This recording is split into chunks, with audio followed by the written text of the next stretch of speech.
Tecnologia, pô. E aí... Mas então, esse tema aí merece uma atenção nossa, né? Eu fiquei muito feliz com o convite seu e poder falar um pouco do que a neurociência pode esclarecer a respeito da dança, do movimento, a respeito do corpo e o vínculo com as emoções, para mim é um prato cheio. É algo muito positivo, porque esclarecer para as pessoas os benefícios, isso é engrandecedor. Sim, por isso que eu te convidei, porque, né, nas poucas conversas que tivemos, foi muito bacana, né? O assunto foi muito proveitoso e foi muito enriquecedor, assim, muito conhecimento, né? De muitas coisas que eu estava buscando e me trouxe muita clareza para as coisas que eu sempre acreditei, mas que eu não tinha, né, nenhum conhecimento acerca, assim, cientificamente falando. Era apenas uma coisa mais prática, né, do lidar do dia a dia.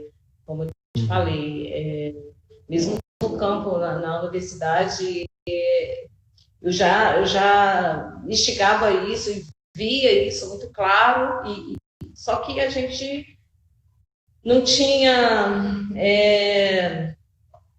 o que eu posso dizer, nós não percorremos esse caminho, né? A gente tinha um foco ali de trabalhar a licenciatura na dança, trabalhar a pedagogia, né? E aí não era um campo de se estudar, né? Mas eu sempre vi essa necessidade, a partir de mim, né, do que a dança fez na minha vida, o quanto ela acrescentou na minha vida, e eu falo da minha vida num todo, né, no meu ser, né, corpo, alma e espírito mesmo, porque a gente, muitas vezes as pessoas entendem que a dança ela passa só pelo corpo físico, mas, né, só que não. Nós que somos, que ela vai muito, muito, muito mais além do que o corpo físico. Ela trabalha em todo mesmo.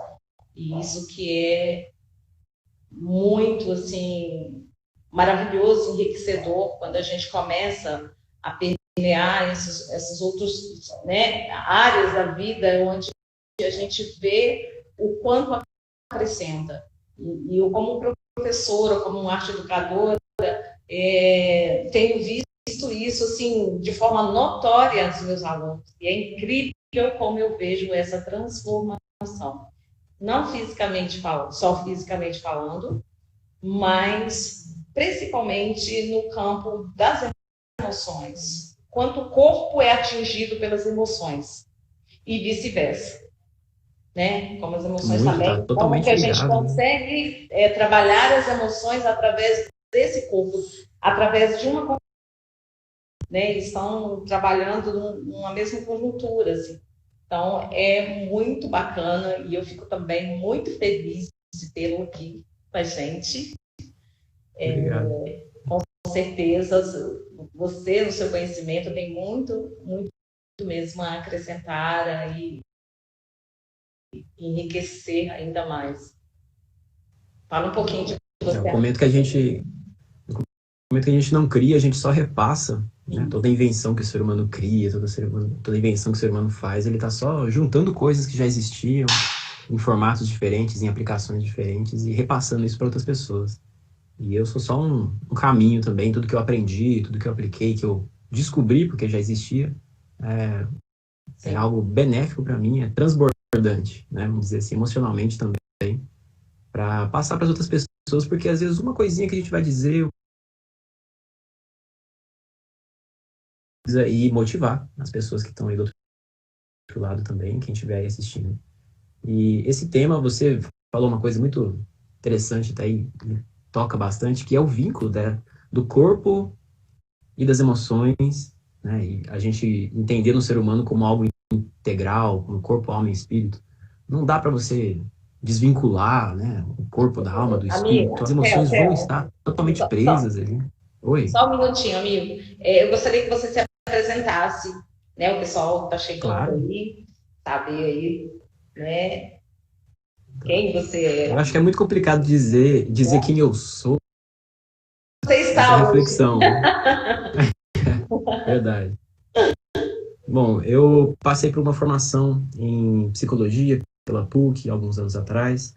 Comecei a atender como psicanalista. O ênfase na faculdade era muito voltado à psicanálise também. Só Uhum. que eu sempre tive um carisma e um carinho muito grande pela parte cognitivista da coisa. Então, quando eu comecei a fazer formações em neurolinguística, acabou me ajudando muito com os psicólogos adeptos aí do behaviorismo também. Eu dialogo bastante com ele, que é a parte que tem mais diálogo, tem mais proximidade com a neuropsicologia. A partir daí, eu fundei a Ancorar Psicologia Aplicada e tive algumas experiências aí, tanto tive essa experiência, mas foram com outros estilos de dança e algumas outras atividades físicas também, como esporte de contato, a defesa pessoal, e como não só aprimorar o aprendizado, quanto também potencializar a performance do atleta, mas também com aquele viés terapêutico, né? A maioria das terapias que a gente percebe envolvendo o corpo vai ter o movimento ligado, vai ter a dinâmica psicomotora ligada. Quando eu falo dinâmica psicomotora, é o movimento carregado de emoções. E a gente vê isso até com a pessoa parada. A gente consegue perceber Sim. isso com a postura física da pessoa. Você, Uhum. como professora, deve notar alunos chegando, às vezes, muito travado, muito encurvado. E isso Parece tem, sim, vicioso, né? A partir do momento que você cria vicioso. sim, acredito. É uma análise, um olho clínico, né? A gente vai desenvolvendo um olho clínico. E, enfim, eu palestrava algumas aulas sobre autodidatismo, também através da Ancorar, e também sobre leitura corporal, tanto para vendedores quanto para alguns terapeutas também. A ideia da leitura corporal, ela não se limita para dentro da neurolinguística, para PNL, mas também para o âmbito terapêutico, porque é justamente o que você falou, o olho clínico que o professor, no caso da dança, vai desenvolvendo, percebendo qual aluno vai ter uma melhor desenvoltura logo no início, ou qual que precisa, vou usar uma expressão que se alongar mais, se esticar mais, se soltar mais, dentro de vários estilos de dança, por exemplo, ele já tem sim um enraizamento emocional. E quando fala-se a respeito do emocional, a gente não consegue desvincular o que é o pensamento também disso. Então, a postura que a gente tem durante o andar, a postura que a gente tem durante o sentar, a postura que a gente tem e a desenvoltura, não só para a dança, mas para o reflexo do seu emocional. Não dá, é como se fosse a sua letra. Todo mundo tem uma letra diferente uma da outra. Né? Tanto que tem até grafologistas que vão analisar se a sua letra tem também traços de personalidade, se a sua letra é a sua mesmo, original mesmo. Porque você deixa vazar no seu movimento, inclusive o da pinça, né, o do dedo, da escrita, até mesmo da dança, um estilo que é só seu. Você, como professora de dança, provavelmente deve perceber que todo aluno vai ter um estilo diferente. O movimento pode ser padrão, pode ser igual, mas o jeito de executar, a maneira, a desenvoltura, a prática, ela vai mostrando Ritmo, que né? cada um tem um estilo diferente. O ritmo também é muito importante. E a gente acabar dando um pouco mais de consciência, um pouco mais de atenção para isso, vai acabar não só fazendo a gente conhecer um pouco mais de quem é essa pessoa que a gente chama de eu, né? No meu caso, o Theo, mas também a respeito do todo, do ser humano, de dança, seja terapêutico, ou seja até uma brincadeira. Né? Eu gosto de aproximar muito desse contexto infantil, porque tem a questão da brincadeira que envolve o corpo. Tem alguns teóricos que dizem que não existe brincadeira se não tiver movimento. Criança, se você soltar ela lá, ela vai querer correr, ela vai querer se movimentar. Se ela ficar travadinha, um pouquinho lá travada na cadeira, ela tá doida para ir, talvez ela esteja reprimida também. E aí uma coisa que vale muito a gente falar, a questão da repressão. A repressão e o medo. Eles vão ser, assim, pilares muito rígidos dentro da expressão emocional através da arte física. Né? E você, como professora, também já deve perceber isso. A inibição, a vergonha. E isso afeta tanto, Gê, as pessoas, que não é só a respeito de dançar ou não, mas a gente dá racionalizações, pequenas desculpinhas que a gente mesmo acredita, Sim. que é eu tenho vergonha, ou eu não consigo, ou o meu corpo não consegue. O Você ser adulto externalizando isso carrega muito, muito isso, né? Nós adultos. bastante, bastante. Raça De vez em quando, se eu citar algum livro, alguma literatura aqui, é porque eu gosto muito, tá? São assuntos que eu pesquiso bastante, que eu gosto de me aprofundar. E tive a honra de ser o aluno da Eline Renault. Ela é um ícone de psicomotricidade na América Latina e ela é viva ainda, está escrevendo livros, está bem ativa. Mas ela, assim, inteligentíssima e ela foca muito nessa questão. Ela está expondo para você as emoções que ela está carregando durante muito tempo. Quando um professor, pelo menos o de dança, força, digamos assim, entre aspas, ou incentiva o aluno a se desinibir, ele não está só forçando ou alongando o corpo do aluno. Ele está ajudando a destravar algumas emoções. E isso é importante, mesmo que não esteja se falando nada. Muita gente acredita que a terapia ela acontece apenas pela fala, a terapia falada, mas muito do que a gente sente não tem fala. E é por isso que normalmente a gente guarda. A gente não tem aparato linguístico para poder falar a respeito das emoções. E aí entra também a respeito da cognição, que é da parte da neuropsicologia, né? Os movimentos que você faz podem, sim, te destravar emocionalmente. Isso é libertador. Você vê no corpo o reflexo do emocional e o caminho inverso também. Você vê no emocional o reflexo do que o corpo faz. Isso é muito bacana porque expande as possibilidades física, da arte, inclusive, vou falar já, aonde que ela entra nisso tudo, você consegue destravar pessoas, resolver traumas, você consegue ressignificar mágoas passadas. Eu sei que parece um pouco estranho, né? Mas entenda que o seu coração, a sua alma, as suas emoções, Sim. Eles não estão ligando para a palavra que você escolhe para representar a coisa. Verdade. Eles estão ligando para a emoção que você carrega. E se através de um movimento de corpo você consegue referenciar, você consegue simular, ou você consegue fazer uma metáfora a respeito do que você sente, isso é extremamente terapêutico, libertador. Então, acredito que até a arte que foi colocada para essa live, né, daquele filme do Cisne Negro, que a protagonista, ela tem assim, uma questão psicológica, uma questão emocional muito visceralmente confrontadora com o papel que ela está fazendo, que é Sim. a Eu entendi dançarina do Cisne Negro. Né? No filme, eu acho que foi a pegada mais forte do filme, foi exatamente revelar isso. Para mim, foi. Teve gente que achou que era pesado, não, mas não. É trabalhar o corpo, né? Quando você se lança, porque existe certa vez uma pessoa me falou assim, logo quando eu comecei a dançar, e eu fiquei muito intrigada, assim, porque eu falei, meu Deus do céu, agora, né, me lasquei. Ela falou assim, ó, você quer se mostrar? Dança. Aí eu, sabe, falei, meu Deus, agora estou ferrada. Porque a gente é confrontado com o que... É revelador. Tem um medo. É um reflexo igual uma máquina fotográfica, sabe? Você tira a foto e aí você revela. A dança, para mim, é isso. E vem carregado também com a opinião alheia. Sim. Né? Porque normalmente quem se apresenta a alguém, né? Para ser visto por outro. E é visceral porque o ser humano ele carrega originalmente um medo do escárnio. É o medo do escárnio, é o medo da desaprovação do outro, o medo de não ser aceito, de não ser amado, de não ser incluído pelo outro como parte desse grupo amado, desse grupo que pertence, né? O grupo de pertencimento. Então, eu entendo muito quando o artista diz que, olha, o ápice escuta a fala mudando, né? A arte passa a ter o ápice na representação emocional do que está aqui dentro. Sim. Então você vai ver isso na pintura, você vai ver isso na escrita, você vai ver isso na música também, não só aquela que tem letra, mas a melódica somente também.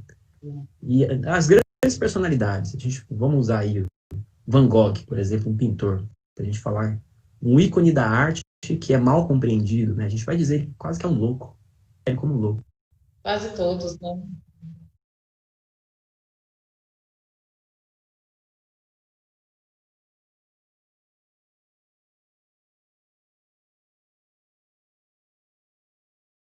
Obra da psicose e não da neurose, que seria o anormal, o habitual. Porque o neurótico, ele sempre vai copiar algo. Ele viu em algum lugar, ele está só incluindo elementos que ele já viu. Ele está reproduzindo uma técnica, ele está sendo lógico.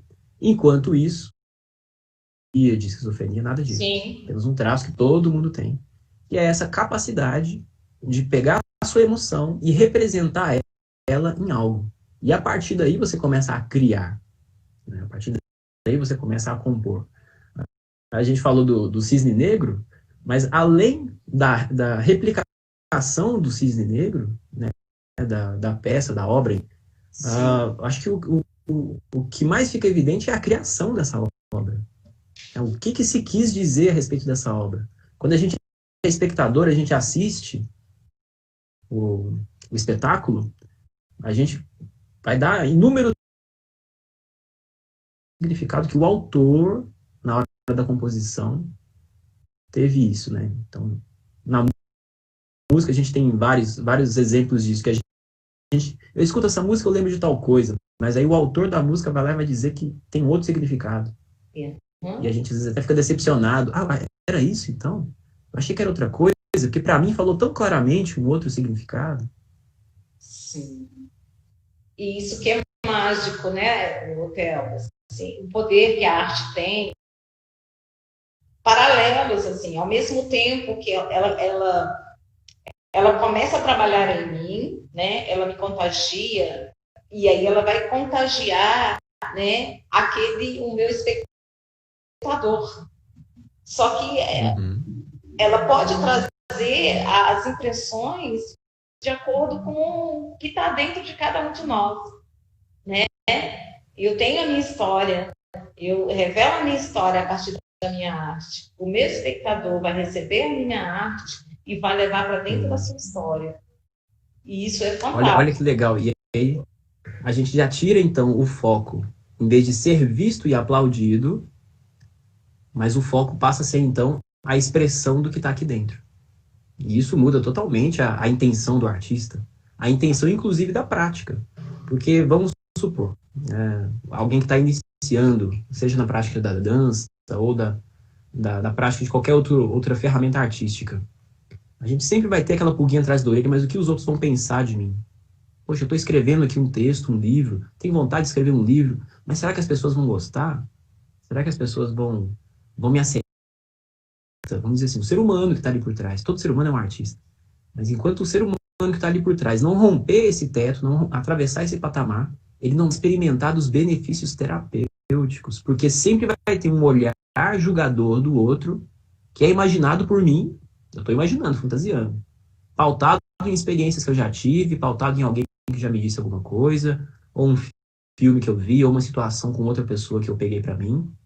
Pautado nisso, eu vou ter um teto que é a opinião alheia, ou a minha opinião baseado na alheia. Quando eu rompo isso, eu atravesso isso, e aí como é que faz para atravessar esse medo? Vai com medo mesmo. Né? No teatro tem aquela ideia de que eu desejo merda para você. Né? Se eu estou desejando um bom espetáculo, uma boa representação, uma boa apresentação, tem um jargão dentro do teatro que fala, desejo merda, muita merda para você. Mas por que esse termo? Porque o artista ele não vem com o propósito de querer agradar, ele vem com o propósito de querer se expressar. Essa é um dos significados aplicáveis dessa expressão. Quando ele se expressa, ele está sendo genuíno. Ele não está sendo um objeto de uso do público. Ele faz o contrário. Ele está usando do público ali, não é o público que está usando ele. Ele está usando do público apenas. Aí a significação vai depender, né? Eu não vou dar uma significação, porque a significação vai depender de cada pessoa. Mas eu acho isso, assim, maravilhoso. No primeiro passo, você atravessa o medo. No segundo passo, né, para chegar no palco, seja lá de qual arte for, você acaba experimentando as suas emoções plenamente. para quem fala em público, eu já treinei pessoas para falar a respeito de oratória, para fazer apresentações, e uma dificuldade que eles têm muito grande é o que eu vou fazer com as minhas mãos, né? Então eu vou fazer o quê? Vou ficar com ela escondidinha aqui, vou colocar no bolso. Aí a gente induz, ó, tira as mãos do bolso, deixa as mãos à vista. As pessoas vão ver as minhas mãos e o que tem dentro das suas mãos, né? Então, quando eu não tenho uma aplicação para as mãos, ela fica sobrando, e isso fica na minha mente, martelando. Poxa, as minhas mãos estão aonde? Vou guardar elas em algum lugar.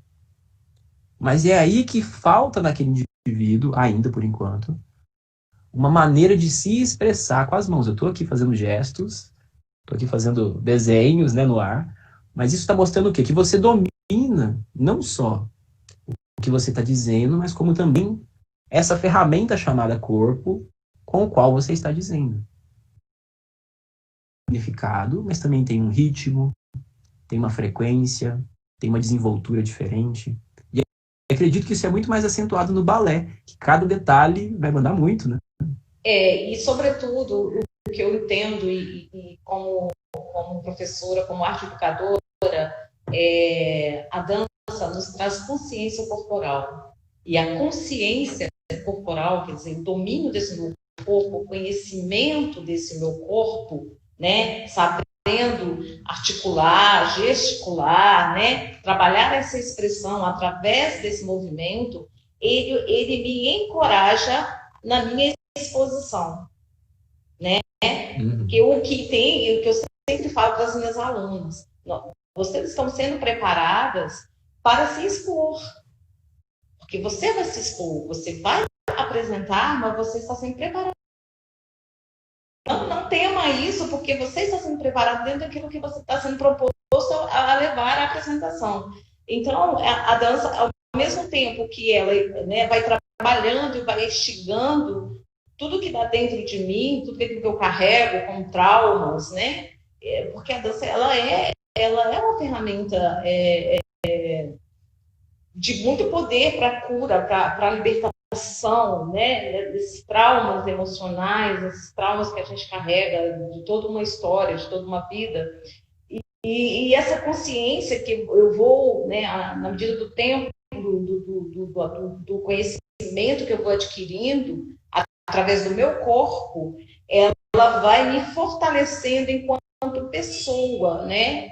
Enquanto ser, de saber me posicionar. E isso não só dentro do palco, não. Isso é na vida. Eu falo com ela assim, é para a vida. É no seu trabalho. Sim.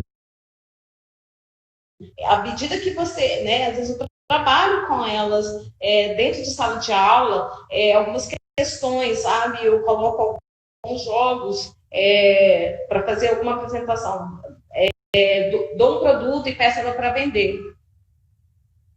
Sabe? Para trabalhar essa questão. O posicionamento que você chega, a forma como você se propõe no espaço já diz aquilo que você é e para que você veio. Então, a forma como você se coloca já deixa bem claro para o outro quem você é de fato, o quanto você se valida ali, né? Se você se sente uma pessoa insegura, incapaz, ou se você está ali totalmente segura, capaz e sabe realmente quem você é, qual é a sua identidade. Sim, é verdade. De poder me deixar levar, né, do que eu amo fazer. O que mais, assim, né, toca o meu coração quando eu vou trabalhar com a dança, no sentido de ensinar, né, de transbordar na vida do outro, é exatamente saber desse poder, sabe, que eu vou acrescentar nas pessoas. Elas vêm com o intuito de fazer a aula de balé, sabe? Elas vêm com a consciência você falou uma coisa que assim, eu vou aprender o balé, só que não é só o balé, tem muita coisa atrás, sabe, disso. Vai somar para tudo na vida. Não, sim, você transmitindo isso para elas já é uma comunicação. Você está passando uma ferramenta para as pessoas, para os seus alunos, para as suas alunas. E não só o que você está fazendo, não só o que você faz de instruí-los, mas eles também, de comunicar com o público. Por que é bonito de ver um espetáculo? Que eu vou falar, tá falando comigo. Eu vou dizer, tá se comunicando comigo. Essa dança, esse espetáculo, essa música, essa arte, essa pintura, essa criação, tá falando comigo. Alguma coisa. Então, eu entrei algo a meu respeito, sobre mim, inclusive, olhando para isso, vendo isso. E é admirável, a gente gosta, né? Tem a beleza, não só a visual, mas também tem a beleza de comunicação também. E isso é indireto. O artista, eu acredito que o dançarino, a bailarina, ela não precisa ficar pensando no que ela vai comunicar, mas em viver o que ela está E a comunicando. beleza, você falando da beleza, a questão estética, né? Eu tenho pesquisado muito sobre isso, a questão estética no balé especificamente, ela está muito correlacionada com a encantadas, claro, com a movimentação da bailarina, né? Que o balé pode fazer, os grandes saltos, os arabesques, o trabalho, né? De toda a linha corporal. Mas quando eu assisto um balé, eu sou tomada, sabe, pela magia do poder que é trabalhado na pessoa. É o que está dentro dela. O ser totalmente liberto, sabe? Quanto mais o bailarino ele consegue fluir, ter uma fluidez no seu trabalho, na sua apresentação, mais eu consigo me encantar com isso, sabe? Que está saindo de dentro. É um ser livre, é um ser, sabe, que está trabalhado em todas as áreas. E isso é encantador. Não é só uma questão de um trabalho físico, novamente falando, sabe? É algo que eu tenho... Agora, é um critério que a gente aqui está tentando desmistificar para as pessoas, para você que está assistindo aí. A gente está falando a respeito de benefícios que o movimento pode trazer, não só do balé, mas de outras também, expressões artísticas. Agora, é a mesma coisa de eu... Não vai passar, né? A gente vai poder descrever aqui, cantar a música do McDonald's, 2 hambúrgueres, alface, queijo molho especial, cebola picles e um pão com gergelim. Quando eu termino de cantar esse refrão, a fome continua. É necessário que eu experiencie a coisa. É necessário que eu vou lá e coloque a mão. É necessário que eu vou lá e faça o movimento. Que eu me proponha a passar por esse trajeto. Senão a gente vira apenas especialista no que é aquilo que eu estou vendo. Especialista em música, mas eu não experimento a música. Especialista em dança, a falar da dança, a respeito da história da dança, a respeito da história daquele movimento, da dificuldade, de quem faz, de quem criou. Mas a gente não passa pela experiência. Então, eu posso falar da água, já quero deixar um convite para poder experimentar, né? E não é necessário também, poxa, eu já vou entrar agora, então, num estúdio de balé, e já vou dando os meus saltos, os meus GTs perfeitos. Não, é um pouco complicado. Comece em casa, comece pequeno, comece se desinibindo, olhando para o seu corpo, tocando o próprio corpo. Eu sei que muitas pessoas vão dar outros significados para isso, mas aqui é a respeito de justamente desfazer esses significados. Eu vejo muito comum, e eu acredito que você também deva passar por isso, a respeito dos preconceitos dos homens sobre o balé, né? E é algo a mais, uma coragem tão grande. Eu não estou falando a respeito de a vestimenta do balé, não, é a respeito da desinibição com o próprio corpo, a respeito de usar o corpo como uma ferramenta que é diferente do significado popular do corpo. O homem tem aquela coisa de ser viril demais e fechada demais, mas é muito mais diferente eu trazer essa virilidade para dentro de um passo de dança do que eu simplesmente acreditar num conceito a respeito da virilidade, né? Então, eu vejo muitos homens, pelo menos quando vão falar a respeito de balé, já tomar assim, uma postura, até a linguagem corporal da pessoa muda de ficar retraído, ou de tratar às vezes com um tom de deboche, né? Mas eu admiro, respeito, e eu tenho deslumbre pelos bailarinos também, porque a maneira com que se tem, não só a consciência corporal, mas a consciência emocional, ela vem ela vem enraizada junto, não tem como desvincular. É um benefício duplo, é um benefício que vem junto ali, agregado ao movimento da dança. E não precisa ser o balé, pode ser dança de salão, pode ser uma dança abstrata, né? Quantas pessoas eu vejo que se propõem a dizer, quando eu estou em casa sozinho, eu coloco a dança, coloco a música e danço do meu jeito pela casa toda. Pô, que bacana, que legal, né? Tem uma consciência não só física, mas emocional também, porque enquanto está se dançando, enquanto está se expressando artisticamente, as emoções vão se regularizando. Aquilo que não ficou significado com a palavra, aquilo que não ficou resolvido em alguma situação, eu vou externalizar com o movimento. Eu vou externalizar com o significado dele. Enquanto eu estou lá distraído com a música, distraído com o movimento, distraído com a beleza do meu movimento, com o ritmo, outros processos mentais são também executados enquanto isso. A gente não fica só pensando numa coisa, né? Quando a gente fala, tenha foco nisso aqui, pensa só nisso. Impossível, né? 95% da sua mente aí, ela é inconsciente. Outros 1000 processos mentais, aí, até mais, são colocados em prática. Alguém tem que pensar no seu equilíbrio, alguém tem que pensar na sua respiração, alguém tem que pensar no seu batimento cardíaco, alguém tem que pensar na posição de onde sua mão vai estar. E você não tem que estar consciente o tempo todo nisso. Porque senão, não fica fluido. Daí a necessidade de tanta prática, né? Eu vou trazer essa consciência para o ajuste refinado do movimento, para a técnica, para isso não só para a dança, mas para a pintura também, para a escrita. Eu escrevo e se eu me distrair um pouco, eu vou acabar saindo fora de um estilo que me é adequado para eu transmitir minha mensagem. Mas isso não me limita, pelo contrário. Eu posso ir usando a técnica, e isso foi uma dica que eu peguei muito boa num livro que chama A Guerra da Arte. Recomendo muito, se você está assistindo aí. Fala justamente a respeito desse romper. Você vai utilizar da técnica, utilizar do operacional, utilizar desse aparato técnico de como executar, para poder, então, fazer a coisa com maestria.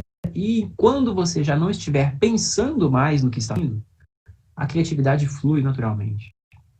A bailarina ou o bailarino treina quase exaustivamente. Não vou dizer exaustivamente, porque senão ele cai dormindo enquanto está treinando. Mas quase exaustivamente. E quase mesmo. Sim. Para que a coisa fique tão automática, tão inconsciente, que a perfeição do movimento, que foi pensada, cada ajuste dele várias e várias e várias vezes, já esteja tão impregnado no autor, ele passa por um percurso, né? São várias coisas a ser trabalhado nesse movimento motor, né? Não é só uma questão de motricidade. São muitas outras coisas que estão incluídas dentro desse movimento. Então, à medida que a gente vai repetindo esse trabalho, nós vamos adquirindo em nós esse autoconhecimento. E aí é que está, né, o que, né? Aí que está a grande, né, descoberta, né, da dança, que a gente, né, nós descobrimos a partir do treinamento repetitivo, que não é na verdade não é repetitivo, é repetitivo pelo fato de você fazer várias vezes, mas nunca vai ser da mesma forma, né? É isso que é o quê? Quando a gente entende isso torna-se prazeroso. Porque enquanto a pessoa não entende que ele repetir uma coisa várias vezes com uma repetição, ele vai cair no enfadonho, naquilo que é cansativo. Mas quando você entende que o fato da repetição vai gerar em você uma transformação, aí você entende que não, de fato não é repetição. De fato eu quero deixar até um trabalho de aperfeiçoamento. Nunca vai ser um treino, uma sugestão. Uma sugestão que eu quero deixar aqui para quem estiver assistindo, para experimentar como é isso, caso você seja destro e escreva com a mão direita, experimente escrever com a mão esquerda. Uma única possível, mas você sabe reproduzir as letras, você sabe a sequência das letras, você sabe o movimento que precisa fazer. Então, feito da primeira vez, escreva a mesma palavra na linha de baixo. Você vai dar gradualmente E por mais que você esteja repetindo a mesma sequência de letras, a mesma sequência de movimento, cada vez que você escreve é um pouco diferente. E quando você toma consciência de olhar o que exatamente nessa letra, o que exatamente nessa palavra, nessa curva, eu preciso melhorar. E aí você faz cada curva conscientemente. Então, você tem uma história quase de minutos ali Incrível. em cada palavra que você escreve. Então, a cada vez que a gente diz aqui que o bailarino está repetindo, ele está fazendo um pequeno ajuste. Ele faz aquele pequeno ajuste naquele novo ensaio que ele faz. E esse novo pequeno ajuste vai deixar a coisa mais aprimorada. É como você escrevendo com a mão ao contrário. Se você é canhoto, experimente escrever com a direita. Se você é destro, experimente escrever com a esquerda. Você vai notar que cada vez que você repete um pouquinho daquela letra, um pouquinho daquele traço, ficou um pouco mais ajustado, mais refinado, mais bonito, mais do jeito que você quer que fique. Isso é tomar consciência corporal.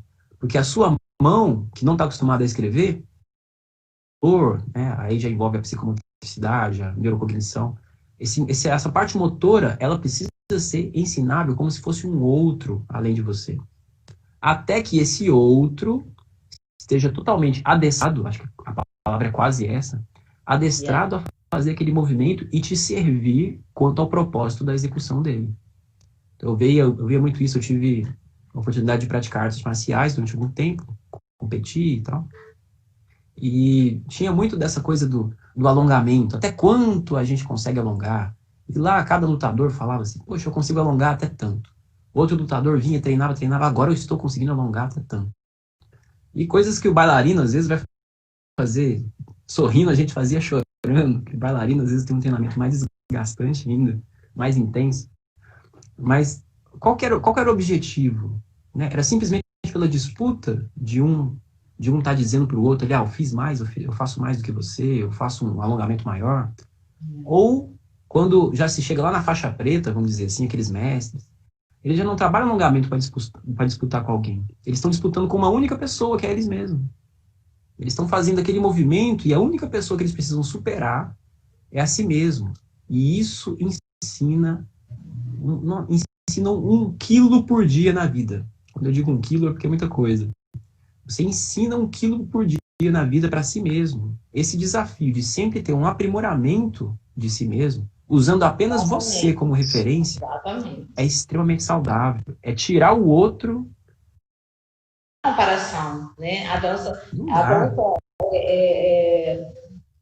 nos ensina muito isso, sabe? O treinamento nada mais é do que uma autodescoberta. O treinamento físico é para mostrar para você o quanto o seu corpo é capaz. O quanto o seu corpo, as possibilidades que há no seu corpo de ser trabalhados e o quanto você tem a capacidade de levá-lo a fazer exatamente o que você quer que ele faça.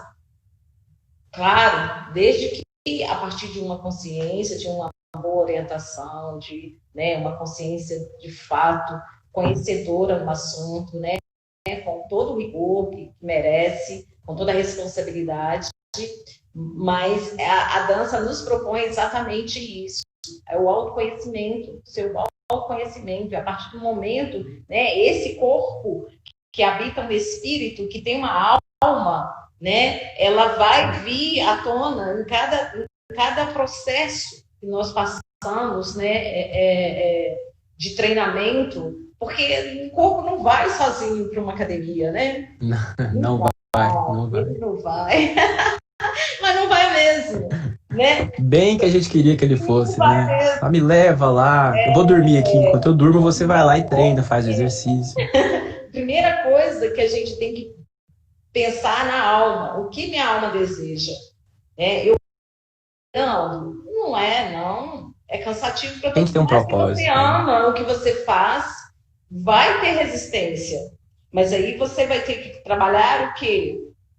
A questão do quanto eu desejo isso, quanto isso é importante para mim, E tomar consciência de que isso vai valer a pena, porque isso ainda, que eu não seja o bailarino, o artista, o fulano, mas isso vai trazer retorno à minha vida, porque é isso que eu amo, é isso que eu quero e eu vou submeter o meu corpo a isso. Eu vou fazer isso porque isso vai trazer resultados, né? E exatamente o resultado ele é imediato. À medida que eu trabalho, tem gente que não consegue perceber, mas eu percebo muito bem.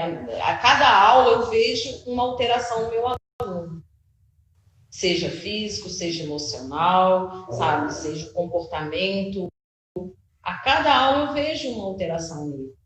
Então, é muito instigante isso, e quando a gente começa a trabalhar essa questão, né, o cérebro, ele tende a nos proteger, muitas vezes, né? Está sempre dando sinaizinhos aqui.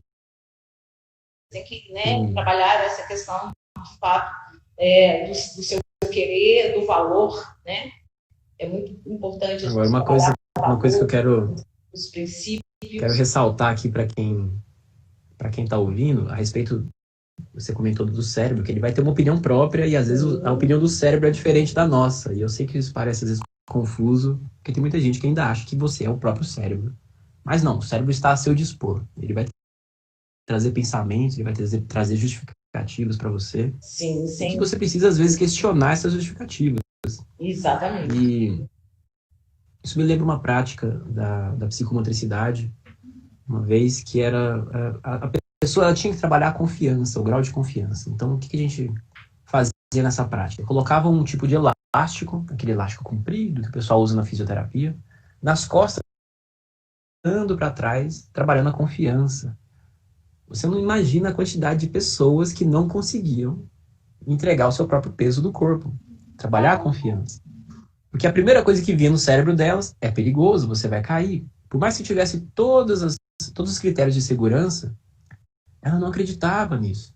É como ter aquela sensação de você estar em cima de um penhasco, você está amarrado por 10 cordas. Não tem como você cair dali. Mas o frio na barriga que a pessoa sente, né? As justificativas que o cérebro vai dando nela. Então, mais importante do que o cérebro dizer para você o que é aquilo que está acontecendo, é a explicação que você vai dar para o cérebro a respeito do que está acontecendo. E eu vou fazer uma sugestão de uma prática aqui muito legal, que até você que está aí em casa pode fazer, pode reproduzir isso. Que é um exercício que que a gente fazia às vezes em algumas dinâmicas, dentro de grupos terapêuticos.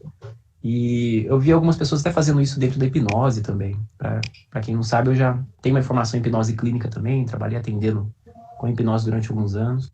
E tenho lá suas utilidades muito boas também. E qual que é essa prática? É uma coisa tão simples, tão simples. A maneira como você vai pensar o movimento vai determinar até a qualidade dele. Para você que está em casa, isso é para você. Fica atento. Você vai apenas esticar os seus dois braços. Eu vou aqui tirar o microfone. Você vai esticar os dois braços assim. Como se fosse o Cristo. O Cristo lá, Redentor. Está com os dois braços esticados. Você então vai fazer esse movimento circular. Até onde o seu tronco permitir. E você vai olhar até onde o seu tronco permite. Quando você começar a olhar para trás, mira para onde o seu dedo aponta. Você virou e viu até o máximo que você conseguiu e viu para onde o seu dedo está apontando. E marca esse lugar. Aí você volta aqui no seu corpo normal, relaxou, e você vai agora respirar 2 vezes bem profundo. Você repete isso aí na sua casa. E solta. Solta o ar todo do pulmão. Puxa mais uma vez. E solta o ar todo do pulmão. Agora você vai esticar os seus braços ainda de frente. E agora você vai fazer um detalhe que vai fazer toda a diferença. Você vai imaginar o seu tronco, aqui o seu tronco, ele é um pano molhado. E conforme você vai girando, esse pano vai torcendo, vai escorrendo mais água. E que esse pano é elástico. Quando você tiver esse pano molhado, elástico, bem fixado na sua mente, você começa a torcer o pano. Você torce o pano até sair toda a água do pano. Eu duvido, eu mudo de nome. Se você não tiver conseguido pelo menos mais uns 2 palmos adiante daquele primeiro ponto inicial. Simplesmente porque a sua mente vai estar definindo quais são os limites que o seu corpo vai atingir. É óbvio, tem limites fisiológicos? Óbvio que tem. Mas normalmente, isso é uma prática que até um autor chamado Dave Goggins, ele explora muito. Ele é um coach motivacional. E ele fala que quando o seu cérebro está gritando para você, junto com a dor do seu corpo, de que não dá mais, você só alcançou 40% do seu potencial, da sua capacidade. Pensa, 40%. Né? Essa foi uma conta que ele fez, acredito, mas vamos aí arredondar para 50%. É como se quando o seu cérebro disser para você, não dá mais, não consigo mais, ainda tem metade de você para ser dado ali em potencial. E isso é incrível, porque quantas vezes a gente chegou no nosso limite, porque não tinha ninguém lá te incentivando, vai que você vai conseguir, vai que você vai conseguir.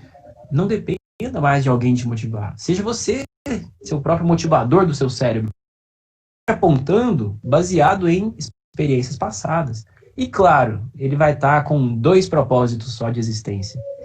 Buscar o prazer e evitar o desprazer. É igual um animal. Então, você está num corpo que é animal. Mas a sua mente, o seu espírito, sua consciência, ela tem uma centelha divina. Ela consegue perceber e saber que vai além do limite físico.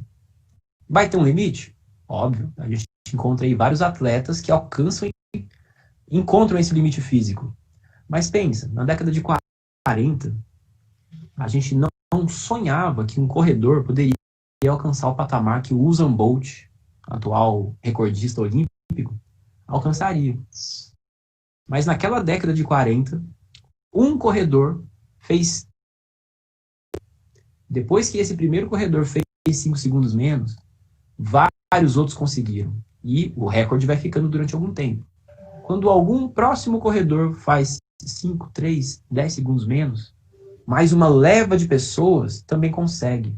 Mas por que então que fica tantos anos sem alguém romper um recorde? Porque a mente deles, na maioria das vezes, eles falam, não é possível passar desse patamar. Não é possível passar desse recorde. Esse é o limite humano. A gente escuta, às vezes, durante as Olimpíadas, várias pessoas falando, essas pessoas, elas chegaram ao limite humano da capacidade do esporte, ou da capacidade artística que seja. Né? Mas quando vem alguém e ultrapassa, todo mundo, meu Deus, como ele conseguiu fazer isso? Depois que um faz, todos os outros conseguem ter aquele exemplo de dizer assim, é possível, então eu vou treinar até conseguir. Você tem um referencial, aquela âncora que é jogada lá na frente na realização, você consegue criar ela aqui na sua mente, usando sua mentalização, sua imaginação. Então, apenas imaginar que você tem um tronco feito de um pano elástico cheio de água e torcendo o seu pano no lugar do tronco, até sair a primeira capacidade, que era baseada no quê? Até onde a minha dor aguenta. E aí a dor deixa de ser o referencial para então a execução daquilo que você imagina ser acontecer no referencial. Um exemplo básico é quando a gente diz assim, mas ninguém consegue correr tanto quanto o Usain Bolt. Aí alguém vai fazer uma piadinha, mas que também não deixa de ser verdade. Coloca um Rottweiler nervoso atrás de alguém para você ver. Ele vai correr, se bobear até mais rápido. Mas quem garante que os grandes corredores não colocam roteiros mentais? E eu, quando eu falo quem garante, eu estou dizendo que eles fazem isso. Eu já dei assessoria para alguns esportistas. E a técnica é essa. Para judocas, para lutadores, quanto está na prática física. Então, vou dar um exemplo. Na época da hipnose, a gente colocava para algum lutador de jiu-jitsu que quando ele fosse puxado pela roupa dessa maneira, e a gente dava um tranco nele para ele gravar a maneira. Quando ele era puxado para essa maneira, ele pensava um roteiro que a gente definia antes, ele pensava um roteiro que ia trazer muita energia para ele. Sim. Algumas pessoas vão dizer assim, eu só penso em tal coisa. Quando a gente é pequeno, a gente está brincando, vamos correr até o poste, vamos correr até aquela lixeira ali na rua, só até aquele pedaço amarelo ali. A gente coloca metas, a gente coloca objetos a serem alcançados. E existe na nossa cabeça, né? Vamos correr até cair toda a água que está ali na esquina. É uma meta que você desenhou, você imaginou essa meta para si mesmo. Isso é importantíssimo para a saúde mental e para o desenvolvimento físico também. Usar essas estratégias com inteligência, Sim. coisas que somente não vou dizer os mais performadores, os profissionais, mas qualquer pessoa que queira experimentar uma boa prática física. Você não precisa ser o bailarino profissional, você não precisa ser o Usain Bolt, correr nas Olimpíadas para poder usar dessa técnica para experimentar uma boa prática. Você pode fazer na sua casa. Né? Você brinca com a sua mente, de que cada movimento que você fizer, você vai estar desenhando algo diferente. Cada movimento que eu fizer aqui com a minha barriga, eu estou colocando uma moedinha no meu banco. É uma brincadeira simples. Essas brincadeiras para sua mente distraem você da dor? Não. Elas dão outro significado para o movimento que você está fazendo. Isso é genial. É tão genial que só os gênios dos esportistas que fazem isso. E é tão incrível o que você está falando, que eu estou pensando aqui, porque as pessoas começam envelhecendo pelo corpo, né? E o corpo vai envelhecendo a mente, sabia disso? Ela vai constatando, olha a ruga e fala, eu estou velho, olha, tem essa ruga aqui. Olha como que é tão, né, tênue isso. O desgaste físico leva a mente a pensar que a pessoa está envelhecida. Eu tenho uma aluno quem já... E não é só uma questão física. Vejo que a mente da pessoa também está envelhecendo, juntamente com o corpo dela. Né? E como é incrível essa experiência que você está falando, é que as pessoas não pensam nisso. Sabe? Primeiro, quando a gente trabalha o balé adulto, a primeira pergunta que elas nos fazem é: mas eu não estou muito velha? Aí eu falo assim, mas quantos anos? 26, 28, 30. Poxa, você se sentir velho nessa idade, tá difícil, a gente tem que fazer uma entomada aí para buscar essa pessoa parada ali, sabe? E o sedentarismo, né, a falta do movimento na vida da pessoa leva, assim, sabe, encadeia uma série de pensamentos, sabe, da incapacidade física. Sim. Se você tem uma credulidade, né, pensar... Isso gera ele levantava ou então fazia algum movimento físico, algum esforço físico, e aí ele brincava, soltava uma piadinha, estou ficando velho, estou velho, já são tantos anos. E aí eu falava, olha, você está sentindo dor porque é sedentário, ou está sedentário porque está sentindo dor. Então, a gente não faz a caminhada diária e deixa de sentir dor porque a gente sente dor quando faz a caminhada. Então, isso acaba gerando um paradoxo mental, que é justamente a cura está no problema. Né? Se eu não consigo fazer a caminhada porque eu sinto dor, é justamente fazendo a caminhada que a dor vai sair. Você mesma, Gê, é um exemplo, numa outra live, no canal meu, que a gente estava falando sobre mentalidade, e tem todo o vínculo, né, com a execução da dança. Você comentou que você teve opiniões até profissionais dizendo: você não pode fazer os movimentos que você faz, você não pode fazer as práticas que você faz. E foram justamente as práticas que recomendaram você a não fazer, que pode lesar as suas juntas, podem lesar os seus ligamentos. Né? Não foi o impeditivo, pelo contrário, fez parte da terapia, mesmo a terapia fisiológica, né? Verdade. E a gente, quando você vai analisar, né, as pessoas que praticam algum tipo de atividade, não só falando da dança, né, que nem é uma das atividades, né, porque é o que eu trabalho, que eu conheço, eu posso falar, em que ativa a pessoa, né, para uma vitalidade incomparável. E toda pessoa que você que é praticante de uma atividade física, ou seja ela qual for, né, são pessoas que têm uma vida ativa tudo, no todo. Pessoas que estão fazendo planos, né? Independente da idade. Conheço pessoas assim de 70, já na terceira idade, e conhecer pessoa, é completamente a mentalidade da pessoa. Você vê que a pessoa está ali vivendo, né? Eu coloco muito esse ênfase em que a pessoa tem que pensar com a diversão. A vida, ela tem que ser divertida. A prática esportiva, ela tem que ser divertida. As metas que você vai conquistar na vida, ela tem que te incitar uma diversão. Isso até é grau de tratamento para depressivos, inclusive, para quem tá dentro de um episódio depressivo, né? E brincar, essa brincadeirinha que eu comentei de uma criança que fala, vou correr até ali na esquina ou até ali na lixeira amarela. Ter essa brincadeira para outros níveis da vida, para outros níveis. Essa semana eu acabei me deparando com um vídeo de uma bailarina de 94 anos e ela estava dançando com o neto dela.